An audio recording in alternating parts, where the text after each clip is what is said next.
The NBA are not ready for the 2023 Golden State Warriors. So in today's video, we're going to be going through 5 key underrated reasons why I think the Golden State Warriors will win another championship and how the NBA are just not ready for them. So don't forget to like this video, and if you want more Golden State Warriors content like this, make sure you subscribe to the channel, hitting that red button down below. Guys, 98% of you are still not subscribed, so it'd mean the world if you could subscribe to the channel. But let's get into the first reason, and the first reason being the Golden State Warriors' huge signings they made this offseason.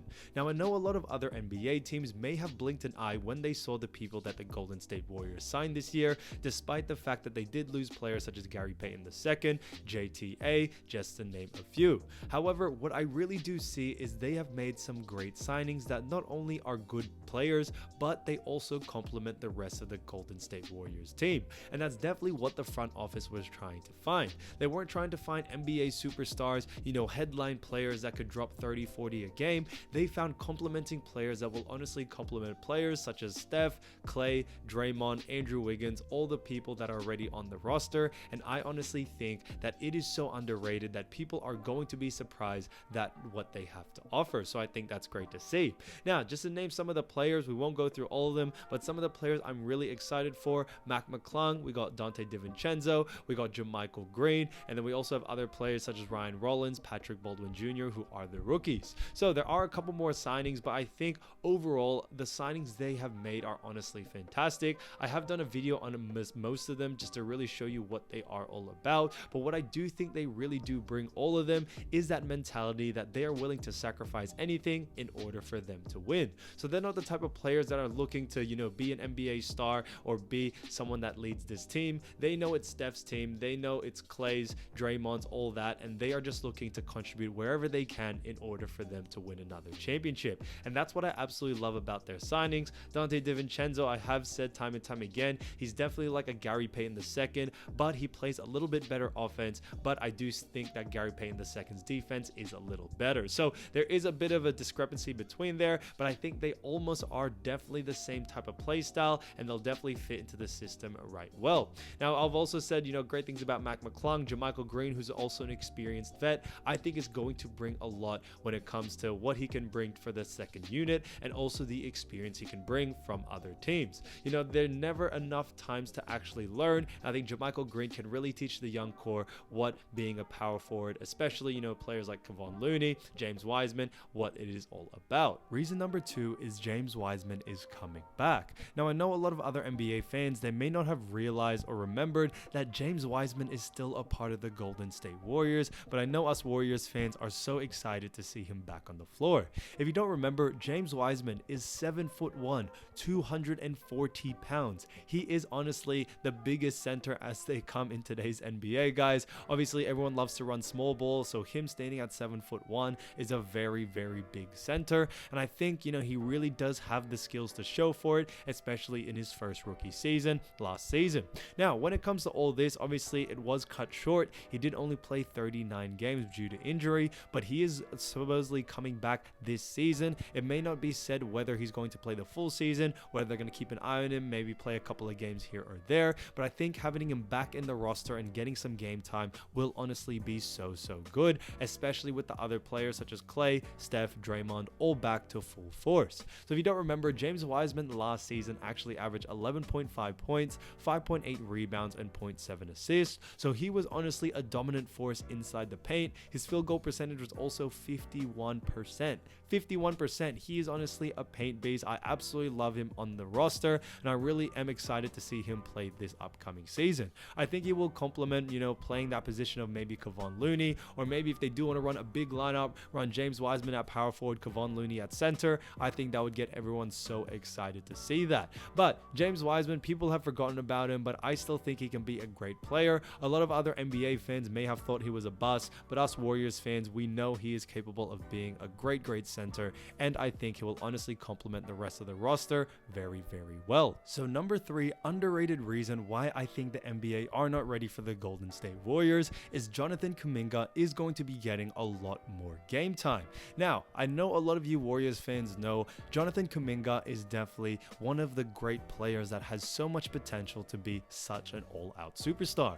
He stands at 6'6", 210 pounds, moves like a guard, can really yam it on someone with his athleticism, and I honestly think he's going to be a fantastic player. Now, I know a lot of you were sad that Otto Porter left, JTA left, Gary Payton II left, and obviously it is sad to see those players go. However, what I do think the front office is doing is letting those players go to let the younger players actually start to shine, and Jonathan Kaminga is definitely one of those people. Now, he may not be getting 20-30 minutes a game, next season, but I do think him seeing in the roster will honestly help him prosper, help his potential continue to grow, and help him become a better player as time goes on. I can definitely see him averaging around 10 to 12 minutes, even up to 20 minutes per game at least, and playing a majority of the games. And hopefully, if he continues to play well, it will continue to grow and grow.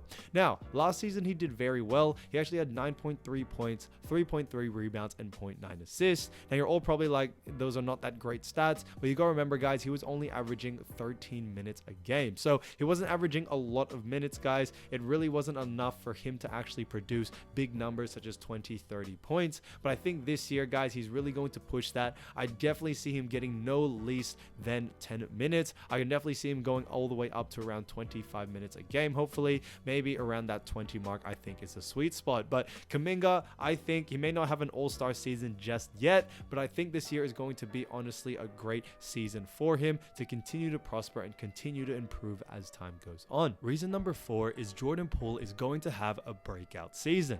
Now, I know a lot of you may be thinking I'm making such a bold claim, but I do see Jordan Poole gaining a bigger role this upcoming season than last season.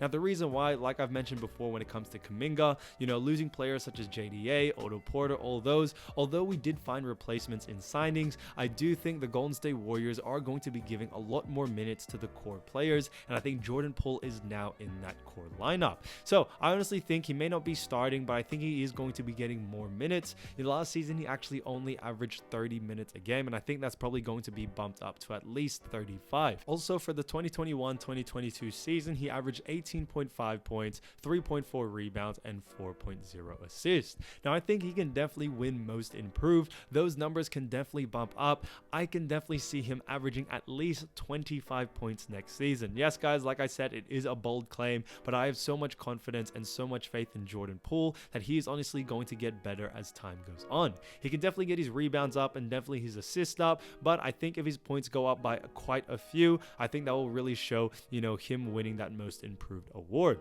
A lot of people actually said last season that he should have won it, so maybe this season is his year to actually get it, which I think will honestly be fantastic for him. As you all know as well, Jordan Poole is actually on the, near end of his contract, and it is still up for grabs whether he will be actually staying with the Golden State Warriors. So I think the front office are going to look to play him in such a bigger role in order for him to actually be more willing to stay, because he can definitely get a starter position, maybe even star position at any other team. So hopefully Jordan Poole continues to stay with the Golden State Warriors, but when it comes to next season, I honestly see him having a breakout season. If you're gonna have me, I guess think of what his stats will be next season, I think he'll actually get 25 points, probably 23, and I'd give him 5 rebounds per game and also 6 assists. So those are my numbers, guys. Let me know down in the comments what you think with those numbers, but I think Jordan Poole will honestly have a great season, and with the help of Steph Curry, Klay, all these other greats, he will definitely continue to prosper and continue to be better as time goes on. Reason number 5 is Draymond Green is staying with the Golden State Warriors. Now, this is just temporary in a sense that we don't really know what's going to happen at the end of his contract. Maybe Golden State Warriors sign someone else, but for this season coming up, they are looking to keep him, and they're going to play him until the end of his contract. So it's great to have him for another season, and I think they can definitely get one more championship out of him before he decides to leave, if he wants to get a max contract somewhere else. Now, Golden State Warriors have made it kind of known that they can't really offer him a max contract. As you all know, Draymond Green is aging, unfortunately. Now, he may not be the same that he was when he was young, but he's still a very vital player to this team. He really does provide a lot, even though it doesn't show up in the stat sheet. His leadership, his defensive presence, his playmaking ability to get Steph, Klay open, I honestly think that's something that really can't be replaced. Now, to see Draymond Green go would be definitely sad, but for this season coming up, we do have him, and I think they can definitely win another NBA championship. So last season, 2021 to 2022, he actually averaged 7.5 points, 7.3 rebounds, and 7 assists. So he almost got pretty much a triple-double He put up some great numbers. He actually shot pretty well from the field goal, 52%.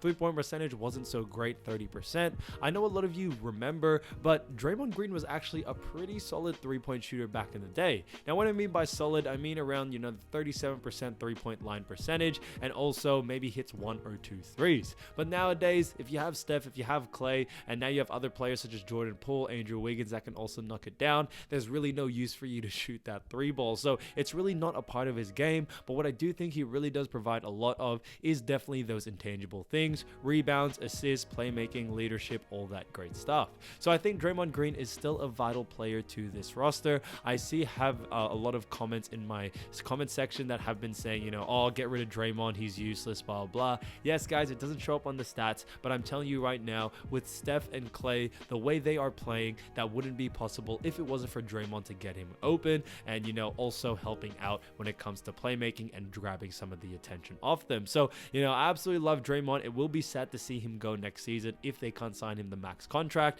but there are going to be other big free agents that are going to be available next season or next off season. So, they definitely could find a replacement for Draymond very, very soon. But it seems like for this season, they're not looking to trade him before his contract ends or anything like that. They're looking to ride his contract all the way till the end. And then if he does decide to not stay, then they'll just get someone from the free agency next season. And they also have freed up a bit of cap space. So no need for trading. And I think the NBA is scared that he is going to be there for another season. So Steph, Klay, Draymond, the big three. Obviously, there's other great players, but they're still all there. And I think that's fantastic. So let me know down in the comments what you think, guys. Let me know. Would love to hear your opinion on it. And yeah, guys, I'll see you soon. Peace.